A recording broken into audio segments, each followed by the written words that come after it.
وبركاته. وعليكم السلام ورحمة الله وبركاته. إن الحمد لله نحمده ونستعينه ونستغفره ونعوذ بالله من شرور أنفسنا ومن سيئات أعمالنا. من يهد الله فلا مضل له ومن يضلله فلا هادي له ونشهد أن لا إله إلا الله وأن محمدا عبده ورسوله أرسله بالحق بشير ونذير بين يدي الساعة. من يطع الله ورسوله فقد رشد ومن يعصهما فقد غوى. أما بعد فيا أيها المؤمنون أعوذ بالله من الشيطان الرجيم. بسم الله الرحمن الرحيم. والذين كفروا وكذبوا بآياتنا أولئك أصحاب النار هم فيها خالدون. صدق الله العظيم. وقال رسول الله صلى الله عليه وسلم أول ما يحاسب به العبد يوم القيامة الصلاة. إن الله وملائكته يصلون على النبي يا أيها الذين آمنوا صلوا عليه وسلموا تسليما. درود إبراهيم اللهم صل على محمد وعلى آل محمد كما صليت على إبراهيم وعلى آل إبراهيم إنك حميد مجيد. اللهم بارك على محمد وعلى آل محمد كما باركت على إبراهيم وعلى آل إبراهيم إنك حميد مجيد. আলহামদুলিল্লাহ, মহান আল্লাহ পাক রব্বুল আলামিনের দরবারে লাখ কোটি শুকরিয়া জানাই যে রব্বুল আলামিন আজকে এই শাবান মাসের প্রথম জুমায় আমাদেরকে পৃথিবীর শ্রেষ্ঠতম জায়গা আল্লাহর ঘর মসজিদের মেহমান বানিয়ে তারা করে আসা বসার যে তৌফিকটুকু দান করেছেন, এই জন্য আমরা খুশি না বেজা? তাহলে আমরা যদি খুশি হয়ে থাকি, আল্লাহ বলেছেন যখন বান্দা খুশি হয় তখন তারা যেন আমার শুকরিয়া আদায় করে। তাহলে আমরা সকলে পড়িনি আলহামদুলিল্লাহ, আবার পড়ি আলহামদুলিল্লাহ। আমরা শুকরিয়া আদায় করেছি। আমরা শুরুতে দুরূদ ইব্রাহিম পড়েছি এবং এখন শুকরিয়া আদায় করলাম। আল্লাহ রাসূল সাল্লাল্লাহু আলাইহি ওয়াসাল্লাম বলেছেন, যারা আমার উপরে একবার দুরূদ পাঠ করে আল্লাহ রাব্বুল আলামিন তার উপরে 10টা রহমত নাযিল করে। এটা আস্তে সুবহানাল্লাহ বললেন। সুবহানাল্লাহ বলার আরেকটা ইতি আছে। দুনিয়ার মধ্যে কোন ব্যক্তি যদি একবার সুবহানাল্লাহ বলে, আল্লাহ রাব্বুল আলামিন যে মাঠটা কিয়ামতের মাঠ হবে, যেখানে বিচারের মুখোমুখি করা হবে সকলকে, যেখানে মানুষগুলা পানি ছটফট পানি করার জন্য, এবং সেই জায়গাটায় মানুষের পানি মাথার মগজগুলা, মানে সূর্যটা এতটা কাছে চলে আসবে যে সূর্যের তাপে মাথার মধ্যে যখন লাগবে মাথার মগজগুলা গলে পরে ওই জায়গাটা সমুদ্র হয়ে যাবে। নাউজুবিল্লাহ বলেন। ওই জায়গার মধ্যে আল্লাহ রাব্বুল আলামিন আপনার নামে একটা গাছ রোপণ করে দিবেন, যে গাছটা এত বড় ছায়া হবে, একটা অতি তেজি গোড়া 70 বছর দৌড়াইয়া এই গাছটা পার করতে হবে। সুবহানাল্লাহ বলেন। যে ব্যক্তি সুবহানাল্লাহ বলল, তার নামে আল্লাহ রাব্বুল আলামিন একটা গাছ রোপণ করবেন, সেই গাছের নিচে থাকবে। আর গাছের নিচে যখন থাকবে তখন তার একটি সূর্য তাপটা কি লাগবে? তাহলে সুবহানাল্লাহ বললে লাভ না লস? বলা যাবে সুবহানাল্লাহ? জোরে বলেন সুবহানাল্লাহ। রাসূল বলেছেন যে আমার উপরে একবার দুরূদ বললে আল্লাহ 10টা রহমত তার উপরে নাজিল। শুধু কি 10টা রহমত না, তার জিন্দেগি থেকে 10টা গুনাহ আল্লাহ মাফ করে দেয়।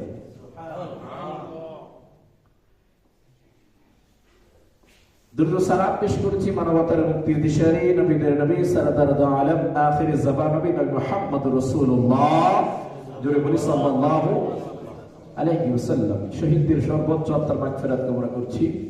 বিশেষ করে ফিলিস্তিন মুসলমান সহ বিশ্বে আমরা যতটুকু জানি আর অনেক কান্ট্রি জানি না, বিশেষ করে চীনের যে তাইওয়ানের মুসলমান আছে তারা অনেক নির্যাতিত, যদিও মিডিয়া এগুলা ফলাও না করার কারণে আমাদের সামনে আসে না। এরা অনেক নির্যাতিত। বৌদ্ধদের অবস্থা এরকম, তারা খুব সম্পূর্ণ বলে, খুব সুন্দর করে বলে যে আমরা বৌদ্ধ ভিক্ষুরা আমরা কোনো মাছ খাই না, আমরা কোনো মাংস খাই না, আমরা কোনো খাই না। কেন খান না? কারণ আমাদের হাত দ্বারা কোনো পশু জবাই হয় না। অথচ মানুষগুলা ঠিকই জবাই করে। নাউজুবিল্লাহ বলে, এরা পশু জবাই করে না, হাতে রক্ত লেগে যাবে, কিন্তু মানুষগুলা ঠিকই জবাই করে। বৌদ্ধ ভিক্ষুরা কয়েকটা প্রতিবেদন এরকম দেখা গেছে, এদের যে মন্দির রয়েছে সেই মন্দিরের পিছনে বড় বড় করে ডেগা চুরি নিয়ে এরা এগুলো রাখে, সেখানে আস্তানা করে রাখে। ইসলামের ছায়া তলে আসা না পর্যন্ত মানুষগুলা অনেকভাবে ধোঁকা দেয়। সেই ধোঁকা থেকে আল্লাহ আমাদেরকে হেফাজত করছে, করবে না আমি। তাহলে এই যে ব্যাপারটা, মুসলমান যেখানে নির্যাতন হচ্ছে, নির্যাতিত হচ্ছে, আপনি দেখবেন কাশ্মীরে যে মুসলমানরা নির্যাতন হচ্ছে, ফিলিস্তিন যে মুসলমানরা নির্যাতন হচ্ছে, সিরিয়ার মুসলমানরা, সিরিয়া যে এতদিন পর্যন্ত যে বাশার আল আসাদ ছিলেন এর অবস্থাটা এত কঠিনময় ছিল, ও নিজেও মুসলমান দাবি করে, নামটা অনেক সুন্দর বাশার আল আসাদ, কিন্তু তার পক্ষান্তরে সে এরকম কিছু চিহ্ন করেছিল, ঘুমঘর বানাইছে যেখানে এখন শুধুমাত্র হাড্ডি আর হাড্ডি ছাড়া কিছু দেখা যায় না। শুধুমাত্র তারা আল্লাহর পক্ষে কথা বলে, ইসলামের পক্ষে কথা বললেই আপনি দেখবেন, আপনি যখন সাধারণ একটা জিনিস দেখেন, আজকে আমরা জাহান্নাম সম্পর্কে একটা আয়াত পড়েছি। জাহান্নামটা কি জিনিস? আচ্ছা মুসলমান আমরা বলি তো জাহান্নাম কয়টা? আমাদের জাহান্নামে যাওয়া লাগবে কিনা সেই চিন্তাটা অনেক, জাহান্নামে যাইতে হবে, যদি আমল না করি তাহলে জাহান্নাম যাইতে হবে। জান্নাত কয়টা?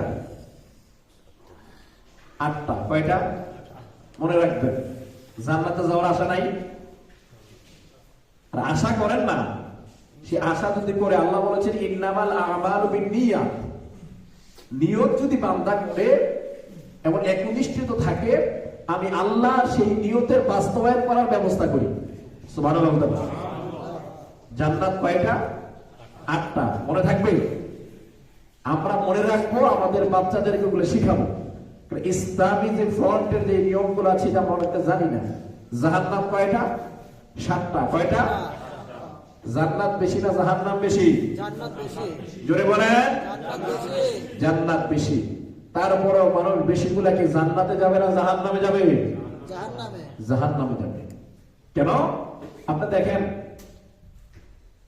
আমাদের দেশের কথাই আমরা বলি, ঢাকা শহরে দেখা যায় বস্তির মধ্যে মানুষ কম থাকে না বেশি থাকে? বেশি থাকে। ছোট্ট ছোট্ট ঘর। গিয়েছেন কখন বস্তির কাছে? দেখবেন অবস্থাটা কি। বিশেষ করে মোহাম্মদপুরের যেই জেনাবা ক্যাম্প আছে, সে ক্যাম্পের কাছে গিয়ে দেখবেন অবস্থাটা কি। আর যদি বৃষ্টির মধ্যে যান তাহলে তো এখান থেকে আর বের হওয়া লাগবে না। ছোট ছোট চুপড়ি ঘর করে তাদেরকে আপনি জিজ্ঞাসা করবেন গিয়ে কোনদিন যে তোমরা যে জায়গায় থাকতেছো এটা কেমন, এই জায়গাটার অবস্থাটা কেমন কেমন মনে হচ্ছে? তারা বলবে জাহান্নামতে কোনো অংশে কম না, সেখানে অধিক মানুষ থাকে, কিন্তু জান্নাতের মধ্যে খুব কম মানুষগুলো থাকবে। জান্নাত একটা, এক একটা জান্নাত এক একটা স্তর, এক একটা মাইল করে, বিশেষ করে এদেশে যেই আপনার বাগান বাড়িতে যে ঘরগুলো রয়েছে, সেই ঘরগুলো এক একটা ঘর, তার পাশাপাশি তার সামনে সুইমিং পুল থেকে শুরু করে অনেক বিশাল বিশাল জায়গা, যেগুলো আমরা বিল্লা বাড়ি হিসেবে পরিচিত, অনেক জায়গা। আল্লাহ বলেছেন জান্নাতীদেরকে এমন ঘর দেওয়া হবে, এমন জায়গা দেওয়া হবে যেটা জান্নাতীরা দুনিয়াতে চিন্তাও করতে পারবে। সুবহানাল্লাহ বলেন। তাহলে এই যে জান্নাত আর জাহান্নাম, আমরা যে কথাটা বলতেছিলাম যে বাশার আল আসাদ যারা ইসলামের পক্ষে কথা বলতেন, কোরআনের পক্ষে কথা বলতেন, আপনি সেই বাশার আল আসাদের কথা বাদ দেন, শুধু আপনি নিজে এখন বলেন যে কোরআনের আইন এই জমিনে প্রতিষ্ঠা হতেই হবে। কেন? আমার এই জমিনের মালিক যে, কোরআনের মালিকও। স্লোগান দেন, আপনাকে আধা ঘন্টা লাগবে না গ্রেফতার করার জন্য। কারণ যুগে যুগে নবীরা, নবী করিম সাল্লাল্লাহু আলাইহি সাল্লাম নবুয়ত পেয়েছেন কয় বছর বয়সে? 40 বছর। কয় বছর? সকলে বলেন কয় বছর? 40 বছর বয়সে। এগুলো মনে রাখবেন। আমরা মুসলমান না, আমাদের মনে রাখতে হবে। আপনার আশেপাশে অনেক বিধর্মীরা কাজ করে, অনেক সময় কথা উঠলে তারাও কিছু জানতে চায়, তারাও কিছু জানতে চায়। যখন আমরা এই ব্যাপারে কথা না বলতে পারি, তা বুঝতে ও মুসলমান না। আবার কিছু কিছু মানুষ আছে এই দেশকে আঁকড়ে ধরার জন্য তার নামটা পর্যন্ত পরিবর্তন করে ফেলে। আল্লাহ যখন তুমি তোমার নামকে ইসলাম থেকে খারিজ করে দিলা, আমি আল্লাহ তোমার পুরো বংশকে ইসলাম থেকে খারিজ করে দিলাম।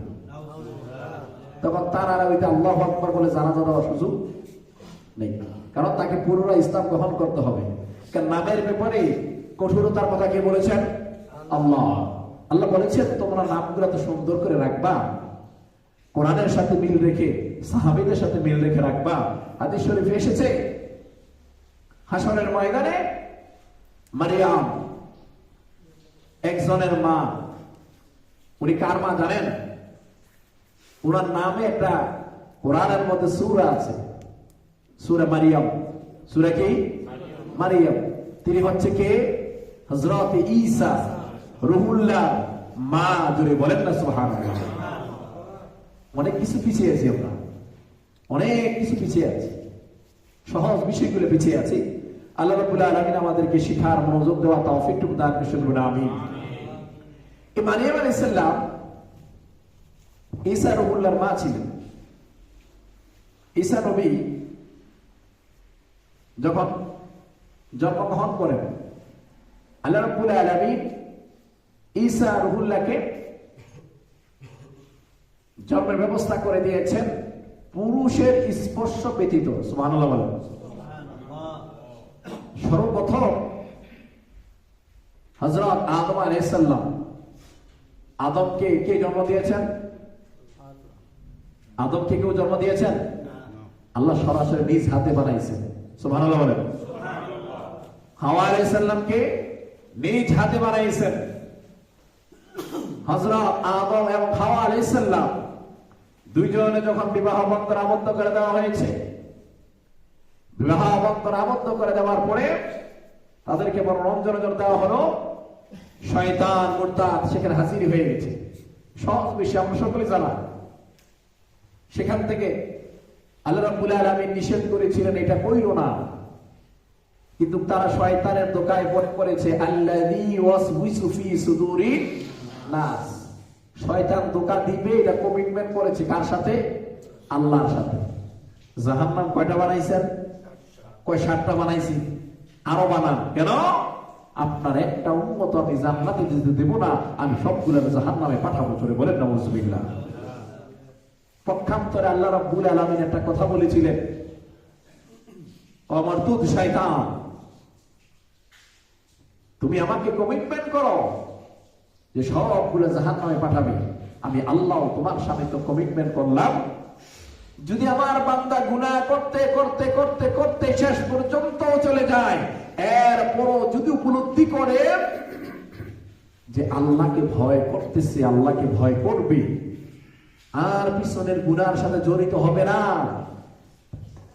এটা কমিটমেন্ট করে, যদি আমি আল্লাহর কাছে একটা বার ডাক দেয়, আমি আল্লাহ তার জিন্দেগীর গুনাহ সমস্ত মাফ করে দেব।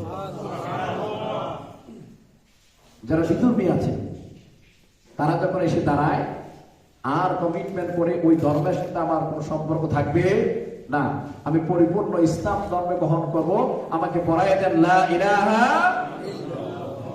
মুহাম্মাদুর সাল্লাল্লাহু আলাইহি ওয়াসাল্লাম, তখন আল্লাহ বলেন এই ব্যক্তিটা যে বিধর্মীরা মুসলমান হয়েছে তার অবস্থানটা কি? ছোট্ট শিশু যখন জন্মগ্রহণ করে তার কি কোনো গুনাহ থাকে? তার কি কোনো গুনাহ থাকে? তার কোনো গুনাহ থাকে না। ঠিক এই ছোট্ট শিশুটা জন্মগ্রহণ করলে যেমনি গুনাহ থাকে না, কোন বিধর্মী যদি মুসলমান হয়, আল্লাহ বলেছেন এমনি তার পিছনের সমস্ত গুনাহ মাফ করে দেয়। তখনই শয়তান কিছু না, তাহলে আর চেষ্টা চালিয়ে যেতে হবে। সেই চেষ্টাটা আমাদের মাঝে চালাইতেছে কিনা? চালাইতেছে। আমরা ইসলাম সম্পর্কে অনেক ব্যাখ্যা, আমরা নামাজ সম্পর্কে ব্যাখ্যা, একটা জাহান্নাম আছে সেখানে যেতে হবে। আল্লাহ বলে দিয়েছেন ওয়াল্লাযীনা কাফারু ওয়া কাযযাবু বিআয়াতিনা উলাইকা আসহাবুন নার হুম ফিহা খালিদুন।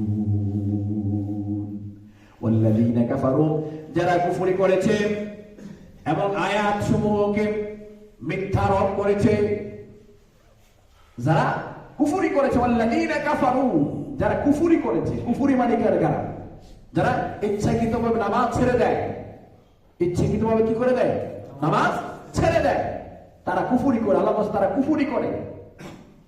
এদের ব্যাপারে আল্লাহ বলেন ওয়াল্লাযীনা কাফারু ওয়া কাযযাবু বিআয়াতিনা, যারা কুফরি করে এবং আয়াত সমূহকে মিথ্যারোপ করে। কেমন আয়াত সমূহকে কেমন মিথ্যা কথা বলে, কেমন মিথ্যারোপ করে? এমন ভাবে যে মিথ্যারোপ করে, কারণ আল্লাহ রাব্বুল আলামিন এই কোরআনের মধ্যে পৃথিবীর শুরু থেকে শেষ পর্যন্ত, হাসর থেকে শুরু করে মিজান পর্যন্ত, মিজান থেকে শুরু করে জাহান্নাম পর্যন্ত, সেখানে জান্নাতীদেরকে আল্লাহ রাব্বুল আলামিন নিজেই সূরা রহমান তেলাওয়াত করে শোনাবেন। এই কথা বিস্তারিত সম্পূর্ণ কোরআনে দেওয়া আছে। সুবহানাল্লাহ বলেন। যারা এটা বিশ্বাস করে না, যারা এটা বিশ্বাস করে না, যেমন প্রতিমধ্যে বলা হয় কোরআনের সাথে কোন ব্যক্তির সম্পর্ক নাই, নাউযুবিল্লাহ বলেন। বলা হয় কোরআনের সাথে কোন রাজনীতির সম্পর্ক নাই, জোরে বলেন নাউযুবিল্লাহ। কারণ কোরআন মধ্যেই সমস্ত কিছু শান্তিময় আছে। আজকে মুসলমানরা কাটাকাটি মারামারি একটাই পন্থা, যারা কোরআন মেনে চলে না। আপনি একটা রাষ্ট্র যদি কোরআন মেনে, কোরআন আইন মেনে চলেন, তাহলে ওই রাষ্ট্রে কোনোদিন অশান্তি নামক জিনিস আসতে পারে না। আপনারা দেখেন ওমর ইবনে আব্দুল আজিজ, ওমর, যিনি এমন একজন ব্যক্তি ছিলেন যার ভয়ে শয়তান পর্যন্ত অনেক দূরে চলে যেত। সুবহানাল্লাহ বলেন। যার ভয়ে, এমন ভয় পেত শয়তান। ওমর তিনি যখন খলিফা হলেন, তার অবস্থান নাকি, যে চেতনা কি ছিল, রাগান্বিত ছিলেন ওমর। ওমরের কাছে যখন একটা লোক আসছে সানে বিচার করার জন্য, কথাটা খেয়াল করবেন, তারা আল্লাহ রাসূলকে কিভাবে মানতেন। ওমর বাসায় আছেন, একজন মুসলমান আসলেন, আসার পরে ওমরকে ডাকলেন, ওমর বাসায় আছেন? কে? আমাকে একটা সানি বিচার করে দিতে হবে। সানি বিচার মানে দ্বিতীয় বিচার। এর আগে কে বিচার করেছে? মুহাম্মদুর রাসূলুল্লাহ সাল্লাল্লাহু আলাইহি ওয়াসাল্লাম। তো আল্লাহ রাসূল বিচার করেছে, তাহলে সমাধান কি, সমস্যা কি? আমি এটা বিচার মানি না। কেন? কারণ আল্লাহ রাসূল, আমি মুসলমান, আমার পক্ষে কথা না বলে সে ইহুদির পক্ষে কথা বলছে। আচ্ছা বলেন তো, আল্লাহ রাসূল কোনোভাবেই দুই নাম্বারে কাজ করতে পারে? উনি ওনার সন্তুষ্ট হতে পারে নাই। আমরা এমন অনেক মুসলমান আছি যারা নামদারি মুসলমান, বেশ ধরে থাকি, যারা কখন কাজ করি এমন কাজ কিছু করে যায় যে কাজটা বিধর্মী যারা আছে তাদের উপরে অনেক চাপ পড়ে যায়। আমরা তো মনে করো মুসলমান হিসাবে আমার কথাটা করলো না। ওমরের কাছে যখন গেলেন তখন ওমর প্রথম বিচার নবী করেছে, আমি মানি না, আমার বিচারটা আপনি করে দেন, আপনি তো ওমর। ওমর বললেন, প্রথম বিচার যেহেতু নবী করেছে, দ্বিতীয় বিচার আমি করব, তুমি একটু দাঁড়ায়া থাকো। ওমর ঘরের মধ্যে ঢুকলেন, তরবারি আনলেন, একটা কূপ দিলেন, মাথা থেকে কল্যাণ আলাদা করে ফেললেন, আর বলে দিলেন এটাই হচ্ছে দ্বিতীয় বিচার। সুবহানাল্লাহ বলেন। যে আল্লাহ রাসূলের বিচার মানবে না, ওই ব্যক্তির এই জমিনে থাকার কোনো অধিকার নাই। এই ওমর রাষ্ট্রপ্রধান ছিলেন। আমাদের রাষ্ট্রপ্রধানরা যারা নির্বাচিত হয় তারা ঠিক পর্যন্ত নামাজের নিয়তটা পর্যন্ত করতে পারে না, আছে না নাই? অথচ রাষ্ট্রপ্রধান এমন করার জন্য এমন ভাবে বলা হচ্ছে, ওই রাষ্ট্রপ্রধান বানাবেন যিনি রাষ্ট্রের প্রধান থাকবে, মসজিদের প্রধান থাকবে, যিনি হাইকোর্টের প্রধান থাকবে, যিনি জুমার প্রধান থাকবে, জোরে বলেন না সুবহানাল্লাহ। হযরত আবু বকর সিদ্দিক রাদিয়াল্লাহু তাআলা যখন ইন্তেকাল করলেন, ইন্তেকালের পরে আবু বকর সিদ্দিক ইন্তেকালের পরে এখন তার দ্বিতীয় স্থান, তৃতীয় স্থানে হবে ওমর। এখন আমরা যেটা বুঝি, আমাদের দেশে যে খোলাফা আসার চেষ্টা করা হয়, বলা হয় যে একজনের পরে আরেকজন, বাবার পরে ছেলে, ছেলের পরে দাদা, ছেলের পরে এর নাতি, এরকম চলে। কিন্তু সহি মতে আল্লাহ রাসূল সাল্লাল্লাহু আলাইহি সাল্লামের ওফাতের পরে, ইন্তেকালের পরে, এরপরে যদি ওই রাসূলের আত্মীয় স্বজন হিসাবে থাকতো, তাহলে এরপরে আসতো হযরত আলী, ঠিক কিনা বলেন? এরপরে আসতো ওসমান, কারণ ওসমান হচ্ছে জিন্নুরাইন, ওসমান হলো দুই নূরের অধিকারী, ওসমান হলো মুহাম্মদ সাল্লাল্লাহু আলাইহি সাল্লামের দুইটা কন্যাকে বিবাহ করেছেন, একটা কন্যার মৃত্যুর পরে আরেকটাকে কন্যা বিবাহ করেছেন। সুবহানাল্লাহ বলেন। আলী রাদিয়াল্লাহু তাআলা ফাতেমাকে বিবাহ করেছেন। কিন্তু এটা হয় নাই, যোগ্যতা সম্পন্ন ব্যক্তিকে রাষ্ট্রের প্রধান বানানো হয়েছে, যেখানে আল্লাহ রাসূল নিজেই রাষ্ট্রপ্রধান ছিলেন। তাহলে কোরআনে যদি রাষ্ট্রপ্রধানের কথা না থাকতো, কোরআনে যদি দেশ পরিচালনার কথা না থাকতো, তাহলে আল্লাহ রাসূল কি রাষ্ট্রপ্রধান হতেন? হতেন না। হযরত ঈসা আলাইহিস সালাম মিশরের বাদশা ছিলেন কিনা? ছিলেন কিনা? ছিলেন। আমরা এগুলো জানি না। ইসলাম, আমরা অনেক দূরে আছি ইসলাম থেকে। এখন তো দুনিয়াদারি, পয়সা কামানোর জন্য, খাওয়ার জন্য দান্দায় পড়ে আসি, ব্যস্ততা সব দিয়ে ফেলেছি দুনিয়া দুনিয়া করতে করতে। হযরত ওমর রাষ্ট্রপ্রধান যখন ছিলেন, তিনি রাত্রির বেলা ঘুমাইতেন না, ঘরে ঘরে গিয়ে মানুষের দ্বারে দ্বারে গিয়ে মানুষের সমস্যাগুলো শুনতেন। ওমর এমন একজন ছিলেন, মসজিদে মুনাওয়ারা দাঁড়ালেন জুমার আগে, যখন দাঁড়ানোর বললেন আমি খুতবা দেব না ততক্ষণ পর্যন্ত, আমি আজকে থেকে রাষ্ট্রপ্রধান হব, আমি খুতবার অপেক্ষা করলাম, আমি রাষ্ট্রপ্রধান হব। রাষ্ট্রপ্রধান হওয়ার পরে আমার রাষ্ট্রের যখন ভুলগুলা হবে, আর যদি কেউ ভুল ধরাই দিতে না পারে, আমি রাষ্ট্রপ্রধান হব না। সুবহানাল্লাহ বলেন। কোরআন কি দেখেন, ওমর বলতেছে আমি রাষ্ট্রপ্রধান হব, আমার মন্ত্রী থেকে শুরু করে আমার এই মন্ত্রণা যারা থাকবে, তারা যদি আমার ভুল ধরাই দিতে না পারে, আমি রাষ্ট্রপ্রধান হব না।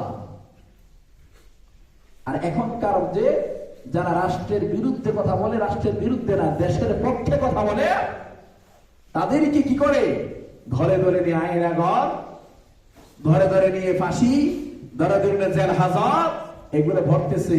আর ওমর নিজেই বলতেছে, যদি কেউ ওই ভুল ধরাইতে না পারে আমি রাষ্ট্রপ্রধান হব না। উপস্থিত লোকজন বলতেছে, এটা কেমন কথা কয়? এমন ওমর একটা যে তরবারি আছে, একটা কোপ দিলে সারে দ্বিখণ্ডিত হয়ে যায়, তার সামনে কি আবার কে বলবে? খুতবা বন্ধ করে রাখলেন।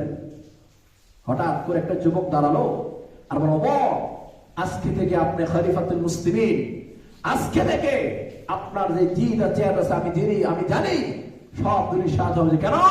আপনি যখন দায়িত্বে আছেন, আপনি একটা ভুল করলে আপনাকে সেখান থেকে নামানোর একটা সেকেন্ডের প্রয়োজন হবে না। জোরে বলেন না সুবহানাল্লাহ। ওমর এরপরে খুতবা শুরু করলেন। ওমরের জিন্দেগি এমন ছিল যে ওমরের জামানায় মানুষ এতটা মুসলিম ছিলেন, যেখানে যাকাতের পয়সা নিয়ে মানুষ ঘুরতো মানুষকে দেওয়ার জন্য। সুবহানাল্লাহ বলেন। আমরা তো এখন এমন অবস্থা করে পড়েছি, যাকাতের পয়সাগুলো পকেটের মধ্যে রাখা দেয়, এটা আমারই মনে করি, অন্য কারো না। আল্লাহ বলেছেন যাকাত হচ্ছে সম্পদের পবিত্রতা। সম্পদের পবিত্রতা, সম্পদ পবিত্র করার জন্য তোমরা যাকাত দাও, যাকাত দাও। আর আমরা মনে করি মুখস্থ যাকাত দেই, অমুকরে 100, অমুকরে 200, অমুকরে 300। আর আল্লাহ রাসূল বলেছেন যাকাত গুলা কি করো? সম পরিমাণ বন্টন করো। যাকাত তোমার যেই সম্পদ আছে, সম্পদের 2.5% গুণে 2.5% করে করে এই যাকাতের টাকাগুলো আলাদা করো, আলাদা করে তারপরে মানুষকে বন্টন করো। বলেন না সুবহানাল্লাহ। আচ্ছা, ওই নিয়মে কি আমরা যাকাত দেই? তাহলে আমাদের কিসের নামাজের কিছু চিন্তা করি আমরা? পরিশুদ্ধতা। এই জন্যে সম্পূর্ণরূপে যদি ইসলামী রাষ্ট্র হয়, কোরআন দিয়ে রাষ্ট্র চলে, তাহলে ওইখানে কেউ যাকাত বকেয়া রাখতে পারে? তো ভয় রাখতে পারবে না, না, অবস্থা খারাপ হয়ে যাবে। ছোট্ট একটা কথা বলে শেষ করে দিই। হযরত ওমর ইবনে আব্দুল আজিজ রাত্রে তো ঘুরতেন, এটা আমরা সকলেই জানি না? ঘুরতেন, দেখতেন কোন জায়গায় কোনো সমস্যা আছে কিনা। আর এখন আমাদের সরকারের প্রধানরা বের হইলেই প্রোটোকল ছাড়া বের হয় না। উনি যখন যে দেখতে বের হয়েছে রাস্তা ব্লক, আর মানুষগুলো মরে যাক, অ্যাম্বুলেন্সে যাক, কিছু হয় না। এরকম অসংখ্য ঘটনা রয়েছে বাংলাদেশে, যেখানে মন্ত্রীর জন্য, সাধারণ সচিবের জন্য ফেরি চলাচল বন্ধ রয়েছে, ওইখানের মধ্যে ওই অ্যাম্বুলেন্সে বাচ্চাগুলা মারা গেছে। বলেন নাউজুবিল্লাহ। এরকম ছিল কিনা? আছে। এই জন্য ইসলামী রাষ্ট্র উনি কি প্রোটোকল নিতেন না, ঘুরতেন। এমন একটা সময় দেখা গেল একজন ব্যক্তি শরাব নিয়ে নিজেও খাইছেন, বুকে তোলা নিয়ে আসছেন, মদ নিয়ে আসছেন।